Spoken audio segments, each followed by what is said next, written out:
Bonjour, bienvenue chez Edukinov. Je suis Merlin Goufak, business analyst de profession et pendant plusieurs années, j'ai donné des cours de répétition, années pendant lesquelles j'ai également eu l'occasion de recenser les difficultés que les élèves rencontrent dans leur parcours académique que je me propose de partager avec vous sur ce canal, en plus des astuces qui ont aidé mes élèves et moi aussi à améliorer nos performances scolaires. Le but d'Edukinov est de permettre aux jeunes élèves d'améliorer leur performance académique. Et si cette thématique vous intéresse, je vous invite à vous abonner pour continuer de recevoir gratuitement des vidéos comme ceci. Lorsqu'un élève qui veut réussir constate qu'il a des sous-moyennes, qu'il a eu beaucoup de sous-moyennes au cours d'un trimestre, il se dit, oh, il faut que je travaille dur pour qu'au bout du prochain trimestre, je puisse avoir de bonnes notes. Donc, il va travailler comme il peut. Il va se débrouiller comme il peut. Travailler encore plus dur, dormir tard, mettre les pieds dans l'eau, je sais pas, utiliser toutes sortes de méthodes qu'il a à sa connaissance pour pouvoir obtenir de bonnes notes. Dans certains cas, ça marche et dans d'autres, ça ne marche pas. Et donc, au cours du prochain trimestre, il voit qu'il a fait du surplace. Les notes n'ont pas bougé. Malgré les efforts qu'il a fournis, ces notes n'ont toujours pas bougé. Lorsqu'on veut s'améliorer, il faut commencer par se poser une question. Pourquoi? Pourquoi mes notes ne s'améliorent pas? Pourquoi j'ai eu la sous-moyenne au cours de ce trimestre? C'est la première chose à faire avant de commencer à faire quoi que ce soit, avant de commencer à mettre en pratique n'importe quelle méthode, quelle qu'elle soit. Il faut commencer par se poser la question, pourquoi j'ai eu autant de sous-moyennes au cours de ce trimestre? Tant que vous ne répondez pas franchement à cette question-là, vous avez peu de chances de vous améliorer, malgré toutes les stratagèmes que vous allez utiliser. Et donc ici, on verra un des problèmes, l'une des raisons, si vous voulez, pour lesquelles les élèves ont du mal à s'en sortir. On dit souvent, on va à l'école pour apprendre. Mais une fois qu'on y est, on voit chaque enseignant à tour de rôle venir dispenser des leçons. L'enseignant de mathématiques qui va entrer en salle de classe et dispenser son cours de mathématiques, donner des exercices à traiter à la maison et s'en aller. L'enseignant de français qui viendra faire pareil, dispenser son cours, donner des exercices à traiter et puis s'en aller. Ainsi de suite. Après l'enseignant de sciences, après l'enseignant d'anglais et ainsi de suite. À la fin de la journée, ou alors au bout du compte, l'élève se retrouve avec à peu près 8 matières à lui seul qu'il doit assimiler parce qu'il sera évalué dessus. Mais aucun enseignant, chaque enseignant a dispensé des cours dans son périmètre. Mais personne, aucun enseignant n'a appris, aucun enseignant ne vous apprendra à étudier. Aucun enseignant ne vous dira comment vous organiser au milieu de toutes ces matières. Donc l'élève se retrouve au milieu de 8 ou 9 matières parfois. Il n'arrive pas à s'organiser pour pouvoir étudier, pour pouvoir gérer sereinement ces matières. Ça fait paniquer. Ça fait paniquer parfois. Et ils travaillent, certes. Ils vont étudier, certes, mais avec un peu de frustration. À chaque fois que vous étudiez avec de la frustration ou avec de la peur, vous verrez que votre cerveau ne sera pas au top de son fonctionnement. Donc, la frustration ou la peur consomme l'intelligence. Ça consomme votre intelligence.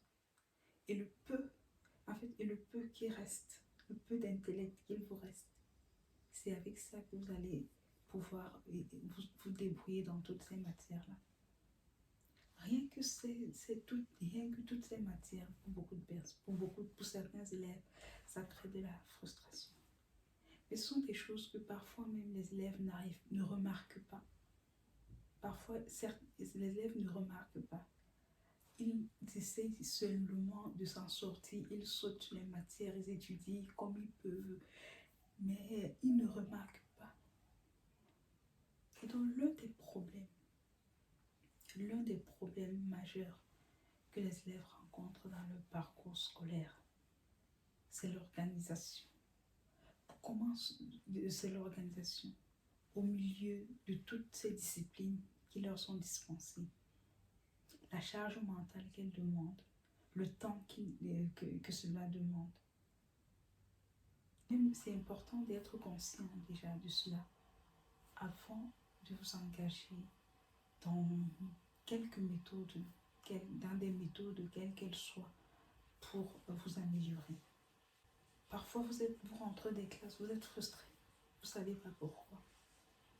Il faut savoir ce qui ne va pas. C'est pour ça que quand vous voulez étudier, vous sentez que vous avez peur, vous sentez que vous êtes frustré. Essayez de comprendre ce qui ne va pas. Essayez de chercher ce qui ne va pas. Essayez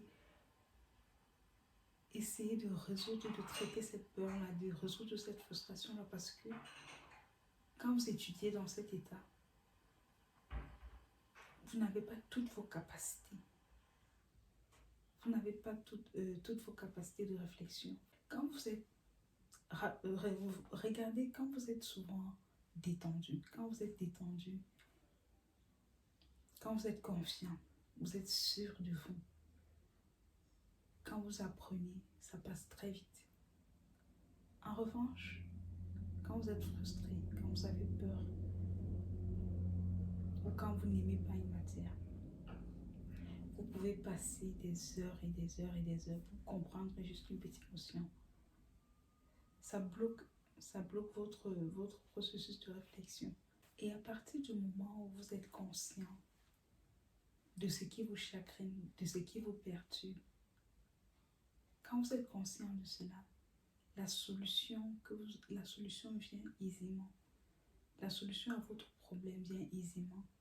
Et c'est à partir de là, c'est seulement à partir de là que vous pouvez mettre en place vos actions, vos méthodes, tout ce que vous connaissez pour vous améliorer. Et c'est à partir de là que ça porte ses fruits. Mais quand vous avez un problème, quel qu'il soit, prenez le temps de bien comprendre votre problème en soi, de bien analyser le problème, de comprendre ce qui ne va pas, ce qui ne marche pas, avant de vous lancer dans la solution. Donc, quand vous constatez que vous avez des mauvaises notes, que les évaluations ne se passent pas comme vous voulez, essayez de comprendre ce qui ne fonctionne pas dans votre organisation. Et dans l'un des problèmes, l'une des choses qui ne fonctionne pas, c'est l'organisation. Beaucoup d'élèves n'arrivent pas à s'organiser au milieu de toutes ces matières. Et ils se disent parfois, ou ils travaillent, ils fournissent des efforts, ils travaillent, mais ils n'arrivent pas à joindre les deux bouts. Et ils finissent par se résoudre à l'idée qu'ils sont bêtes, ils ne sont pas assez intelligents, ils sont faibles. Et à force de le dire, à force de le penser, ils le deviennent. Et ils commencent, et vous avez entendu des élèves dire, ça c'est ma bête noire, les mathématiques c'est ma bête noire, l'anglais c'est ma bête noire. Parfois, ce n'est pas ça. Ce n'est pas la mathématique en elle-même qui est ta bête noire. Parfois, c'est juste que tu n'arrives pas à t'organiser au milieu de toutes tes matières-là pour trouver le juste milieu, pour trouver le bon temps, le bon état d'esprit pour étudier. Donc, regardez votre organisation. Évaluez-vous, que vous soyez scientifique ou littéraire ou technicien. Quelle est votre organisation globale? Est-ce que vous parvenez vraiment à bien vous organiser avec l'ensemble de vos matières? Est-ce que vous pensez que vous avez des soucis au niveau de votre organisation? Sinon, ça aura un impact. Ça a un impact significatif sur vos résultats. Ça a un impact significatif sur vos résultats. Donc, revoyez comment vous pouvez vous organiser. Si vous le souhaitez, on fera ensemble, on fera une vidéo où on parlera de l'organisation.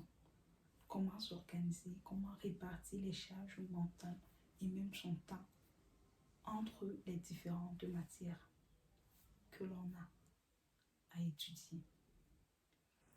Donc, cette vidéo touche à sa fin. J'espère que vous avez appris quelque chose dans ce contenu. Dites-moi en commentaire ce que vous avez retenu. Et n'hésitez pas à liker, à partager et abonnez-vous. Si vous êtes mineur, demandez l'autorisation à vos parents ou à votre tuteur avant de vous abonner. On se revoit donc dans une prochaine vidéo. Et je vous souhaite une bonne année si ce n'est pas encore fait. Bonne année 2024 et que cette année soit une année de succès pour vous. À très bientôt.